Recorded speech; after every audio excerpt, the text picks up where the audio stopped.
आवाज news, true voice. आदाब नाज़रीन, आवाज न्यूज चैनल पर आपको खुशामदीद। बीआरएस रहनुमा वनुमा राघवा ने कांग्रेस हुकूमत की जानिब से सहाफियों के खिलाफ दर्ज किए गए गैर कानूनी मुकदमात को फौरी तौर पर वापस लेने का मुतालबा किया। इन मुकदमात को गैर जमहूरी करार देते हुए खास तौर पर किसानों के मसाइल और यूरिया की खिलत से मुताल्लिक रिपोर्टिंग के हवाले से तनकीद की। इन्होंने खबरदार किया कि अगर मुकदमात वापस ना लिए गए तो जिले भर में एहतजाज किया जाएगा और कलेक्ट्रेट में सहाफियों की यूनियन के एहतजाज की इन्होंने खास तौर पर टी न्यूज की हिमायत का इजहार किया। सहाफियों सांबा शिवराव और नागाराजू के खिलाफ इस तकरीब में मुकदमात वापस लेने का मुतालबा किया। कई सहाफी यूनियन और बीआरएस के रहनुमाओं ने शिरकत की।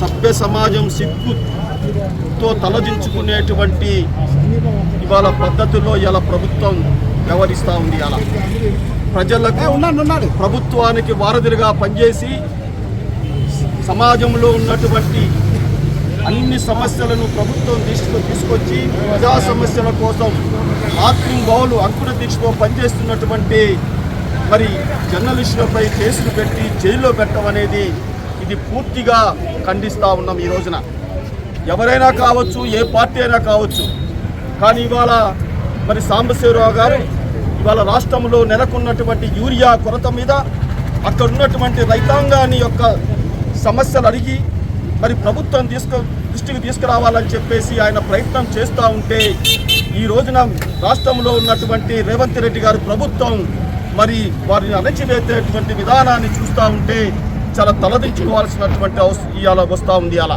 మేము పూర్తిగా ఖండిస్తూ ఉన్నాం. ఇవాళ విలేకరులు మరి కలెక్టర్ ఆఫీసు ముందు ధర్నా చేసేటువంటి పరిస్థితి వచ్చిందంటే ఈ ప్రభుత్వం తలదించుకోవాల్సినటువంటి అవసరం ఉంది మనం చేస్తూ ఉన్నా. ఇవాళ ఇదే కాదు, మొదటి నుంచి ప్రభుత్వం అధికారంలోకి వచ్చిన దగ్గర నుంచి కూడా జర్నలిస్టులపై దాడులు చేస్తూ జర్నలిస్టులను అక్రమ కేసులు పెట్టి హింసించడం చాలా దారుణం.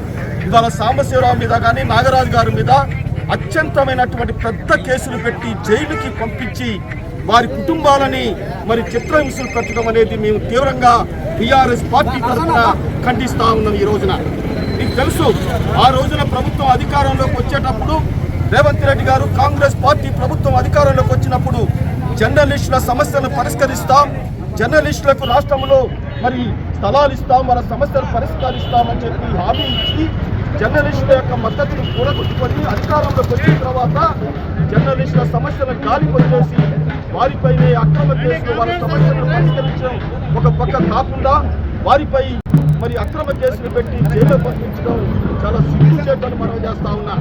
ఏది ఏమైనా సరే ఈ రోజున మరి ఇక్కడ చేస్తున్నటువంటి ధర్నా కార్యక్రమానికి, వారు చేసేటువంటి మరి ప్రతి ఆందోళన కార్యక్రమానికి ఇక్కడ కొత్తగూడెం నియోజకవర్గంలో ఉన్నటువంటి మంగళ వెంకటేశ్వర గారి నాయకత్వంలో టీఆర్ఎస్ పార్టీ ఇక్కడ ఉన్నటువంటి పూర్తి మద్దతు ఇస్తామని తెలియపరుస్తా ఉన్నా.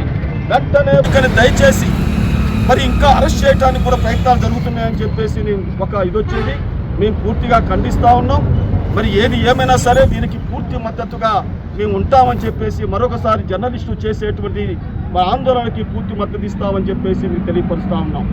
జర్నలిస్టులపై అక్రమ కేసులు, జర్నలిస్టులపై అక్రమ కేసులు.